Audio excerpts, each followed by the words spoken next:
چرا ما با تلاش بسیار زیاد اون نتیجه که باید را نمیتونیم به دست بیاریم؟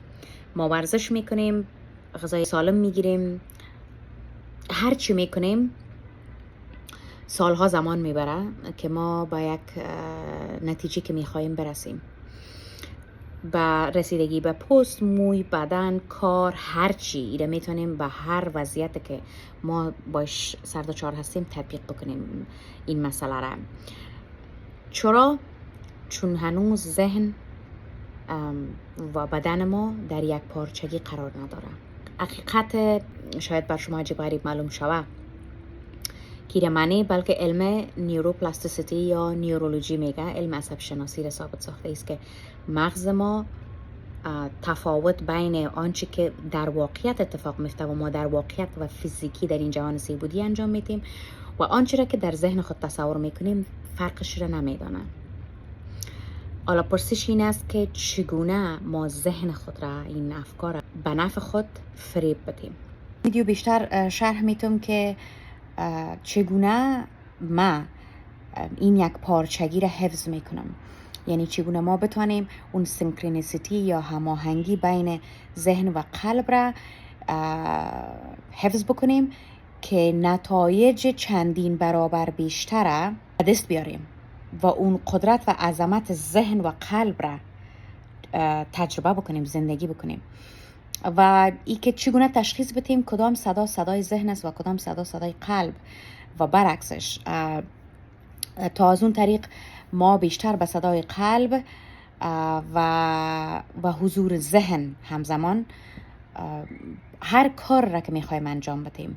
اگر میخوایم تغییر در رشد موی ما، تغییر در پوست صورت ما، در عضلات ما، در نوشته، خلق، تولید، زندگی در کل، اون واقعیت بیرون را چگونه ما رقم بزنیم خود ما با استفاده از مغز، ذهن و قلب. من فری هستم در این صفحه از شهود، دریافت‌ها، خرد و هر آن تجربه‌ای که مرا در مسیر زندگی پرچالش اندکی کمک کرده، سهولت سبکی را تجربه کردیم. در رابطه با اون تجربه ها بدون سانسور و واقعی ترین تجربه های زیستی خود صحبت میکنم.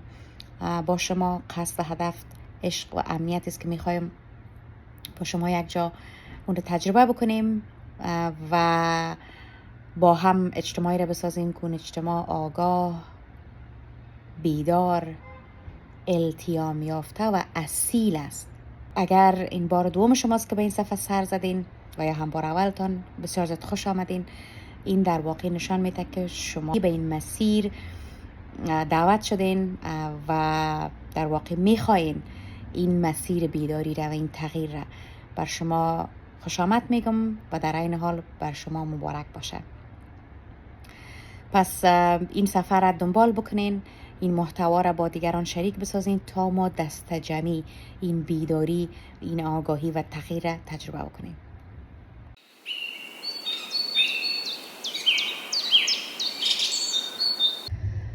من پس از یک هفته وقفه به دلیل ناجوری فصلی تانستم دوباره به ورزش ادامه بدم و فعلا در سونا هستم. امروز تانستم 2 ساعت ورزش پایین تنه را انجام بدم، تمام بکنم. واقعا خوشایند بود و حالا پلان دارم که 1 ساعت تا ساعت 12 در سونا باقی بمانم. میخواستم بگویم که وقتی تازه میخواستم به طرف ورزش بیم، ذهن مثلا مرا اجازه نمیداد. بسیار خوب است که ما تفکیک بکنیم بین حرف ذهن و حرف قلب. قلب مرکز بدن ماست و ذهن اکثرا با ما دروغ میگم. وقتی صبح میخواستم به طرف ورزش بیم، ذهنم برای من گفت که وقفه بگی، نمیتونی، انرژی کم است. یکی از کودها و رمزهایی که ما متوجه شویم که این ذهن ما حرف واقعی رو میزنه یا این حرف قلب است، این است که ذهن اکثرا با حرفهای منفی، با اون نوع فکری که با اون حرفی که میزنه منفی هست. امروز انرژی کم داری، امروز نمیتونی، مریض بودی، نرو. برعکس قلب من برام گفت که اگر امروز بری حس حال تغییر میکنه و باور بکنین که 99.9% ذهن ما بالای ما ها. اما ما به قلب خود گوش دادم. میخواستم با این پیامی رو بگویم که هر زمانی که ما یک نفس عمیق بگیریم و توجه ما رو به قلب ما معطوف بداریم، بدن ما با ما صحبت میکنه و اون حرف واقعی هست. چون ذهن حرفای تکراری داره، ذهن مانع میشه. هر زمانی که شما میخواین که تمرین بکنین، بعد اون ذهنتان از که مانع شما میشه که نه ای بار، نه یک روز دیگه، یک هفته دیگه، یک ماه، اون که به تعویق نندازه در واقع اون کار ذهن شماست. و هر قدر که به ذهن گوش بدیم، همون الگوی فکری بار بار تکرار میشه و اگر این بار به ذهن گوش بدین، تا یک ماه دیگه مثلا اون کار را که میخواین انجام بدین به تعویق میفته.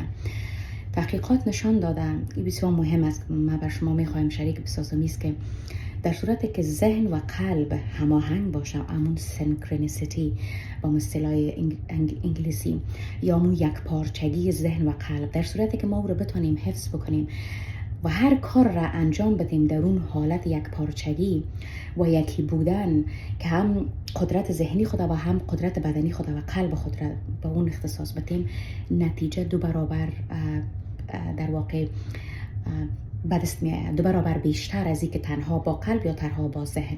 ثابت شده که در صورتی که حتی شما با وزنه هم تمرین نکنید، نیوروپلاستیسیتی یا نیورولوژی را ثابت می سازه که شما حتی فقط با تصور ذهنی و قلبتان در روی یک پارچگی، شما نتیجه اون ورزش را بدون انجام دادن ورزش میتونین به دست بیارین.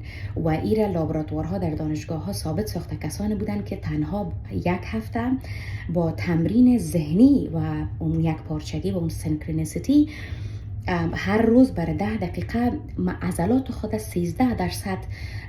یعنی قوتش بالا رفته، در مقایسه با کسایی که رفتن عملا تمرین فیزیکی کردن و اونهایی که تنها با تصور ذهنی و اون یک وصل ذهن و قلب تانستن که اون نتیجه را به دست بیارن. پس این یک پیام بسیار قوی هست، این که وقتی شما میخواین ورزش بکنین، وقتی هر کار را انجام میدین، اگر ذهنتان با خودتان و قلبتان همزمان حفظ بکنین، بجای از اینکه 1 سال تمرین بکنین، در 6 ماه نتیجه به دست میارین، اون هدف را که میخواین، اون نتیجه را که میخواین.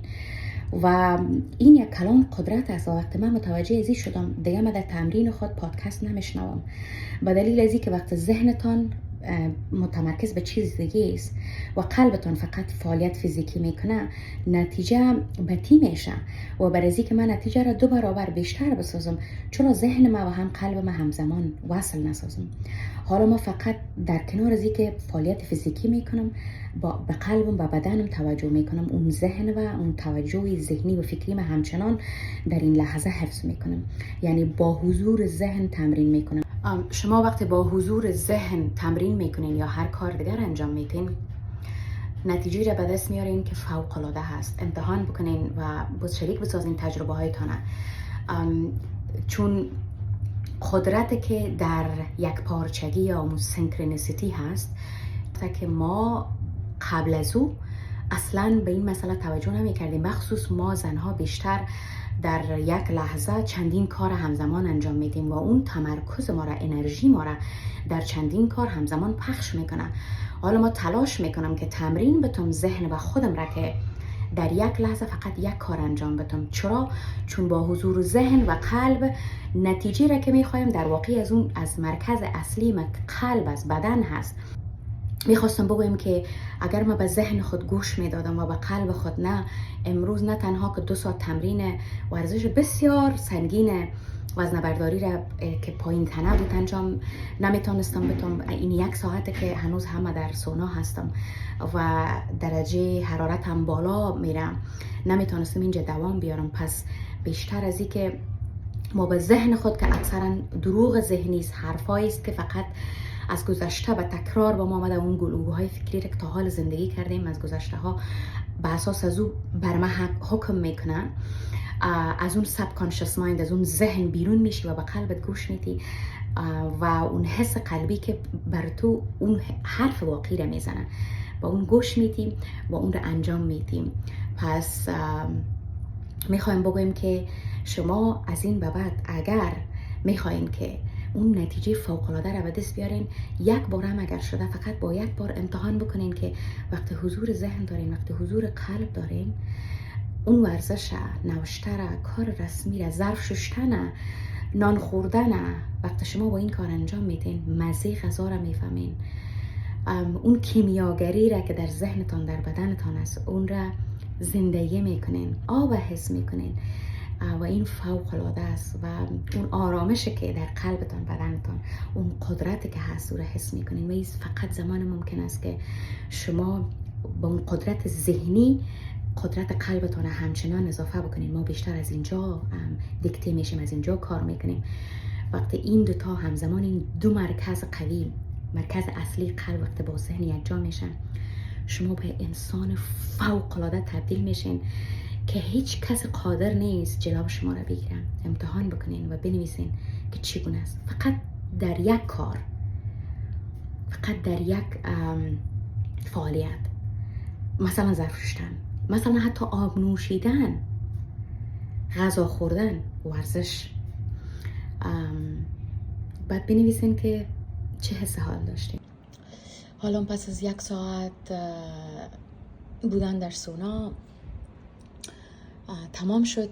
اون حس انرژی و اون قدرتی که فعلا حس میکنم، اگر به ذهن خود گوش میدادم، هرگز این حس، این قدرت، این اعتماد به نفس، این عظمت را هرگز نمیتونستم تجربه بکنم. پس بیشتر به قلبتان گوش بدین، به حرفهای بدن گوش بدین، تا حرفهای ذهن همیشه منفی است، همیشه بازدارنده است. و چون کار ذهن همی است، اون قسمت چپ مغز ما کارش همی است برای از که ما را از ما محافظت بکنه. کارش برای ای است که ما بقا پیدا بکنیم.